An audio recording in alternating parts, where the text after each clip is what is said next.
পৃথিবীতে সবচেয়ে অসহায় সে যে নিজের রাগ, অভিমান, কষ্ট কাউকে দেখাতে পারে না।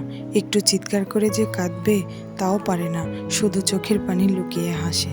জীবনে একটি উদ্দেশ্য ছাড়া সুখে পৌঁছানো অনেক কঠিন। পৃথিবীতে কঠিন বাস্তবের মধ্যে একটি বাস্তব হলো, মানুষ যখন সাফল্যের দ্বারপ্রান্তে এসে পৌঁছায় আর তখনই তার প্রিয় মানুষটি হারিয়ে যায়।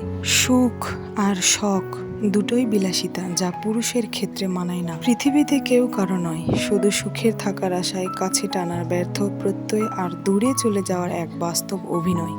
ক্ষমতা হলো সূর্যের আলোর মতো, তাতে কেউ আলোকিত হয়, আবার কেউ পুড়ে শেষ হয়ে যায়। পৃথিবীতে আমরা সবাই পাপী, আপন পাপের বাটখারা দিয়ে অন্যের পাপ মাপি। সুখ দুঃখ মানুষের জীবনের একটা অংশ, কারোটা সময়ে আসে, আবার কারোটা অসময়ে। চোখ খুলুন, ভিতরে দেখুন, আপনি যে জীবন যাপন করছেন তাতে কি আপনি সন্তুষ্ট?